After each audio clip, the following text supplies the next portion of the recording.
মানুষ সেদিনই সত্যিকারের মানুষ হবে যেদিন সে অন্যের ভুল বাদ দিয়ে নিজের ভুলগুলো ধরতে শিখবে। আসসালামু আলাইকুম বন্ধুরা, সবাই কেমন আছেন? আশা করি ভালো আছেন। আলহামদুলিল্লাহ, আমিও ভালো আছি। আজকে বিকেলে একটু হাঁটতে গিয়েছিলাম। তো হাঁটতে হাঁটতে পৌরসভা পর্যন্ত গিয়েছিলাম। আসলে এখানে পৌরসভাটা বেশি দূরে না। তো নিহালকে নিয়ে হাঁটতে হাঁটতে একটু গেলাম। তো যেহেতু মাঝে মাঝে আসলে একটু ঘুরতে ইচ্ছা করে, ঘরের মধ্যে সবসময় থাকতে ইচ্ছা করে না। আর বিদ্যুৎ ছিল না ঘরের মধ্যে, একেবারে মানে গরমে সিদ্ধ হয়ে যাচ্ছিলাম। তো মনে করলাম যে একটু হেঁটে আসি। তো খুব বেশিক্ষণ হাঁটিনি, মাত্র 20 মিনিট মতো হেঁটে চলে এসেছিলাম। আসলে অত সময় বাইরে থাকা বাচ্চা নিয়ে আসলে সম্ভব হয় না, তবে একা একা হলে একটু হাঁটলে ভালো হয়। তো তারপরে চলে আসলাম একটু আমার বাগানে। এসে দেখি নিহাল ফুল ছিঁড়ছে। তো ফুল ছিঁড়ছে যখন, তো আমি একটু হাতের মধ্যে নিছি, ও আমাকে দেখে ও হাতের মধ্যে নিছে। এই নিয়ে আমি আর দুজন অনেক হাসাহাসি করছিলাম। আমি দেখছি যে আমি এরকম করতেছি, আমার ছেলেও এরকম করে। এত দুষ্টু হয়েছে। আর এদিকে তো সন্ধ্যা লেগে গেছে, সন্ধ্যায় নাস্তা করতে হবে বাচ্চাদের জন্য। এই জন্য বাচ্চাদের জন্য নাস্তা রেডি করতে চলে আসলাম। আসলে সেমাইটা অনেক বেশি পছন্দ করে। তো আজকে একটু বেশি করে দুধটা জাল দিয়ে রেখেছিলাম, এই জন্য সেমাইটা রান্না করে দিলাম। আসলে সেমাইটা একদিন সেমাই করলে একদিন লুডুস করি, এভাবে বাচ্চাদের আর কি একদিন এক একটা করে দিই। যেহেতু আসলে সন্ধ্যা একটু ভারী খাবার না দিলে হয় না, অনেক রাত করে খাই। আর ও তো বেশি ছোট, দুপুরে সেভাবে খাইতেও চায় না।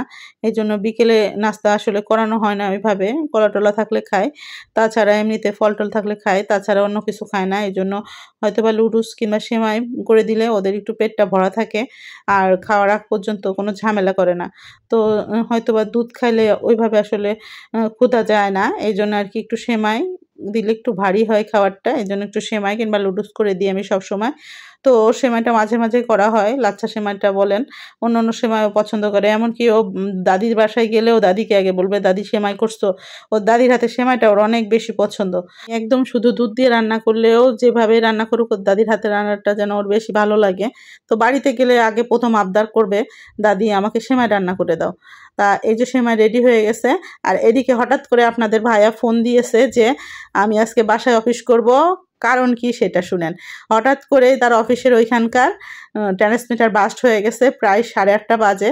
তো তখন রিং দিছে যে আমি হলো বাসায় আসবো। আর এদিকে প্রচন্ড গরম পড়তেছে। আমার মনে হয় এই গরমের কারণে হয়তো বা ট্রান্সমিটার বাস্ট হয়েছে। অনেক এসি, তারপরে লাইট ফ্যান আসলে বেশি অতিরিক্ত চলার কারণে।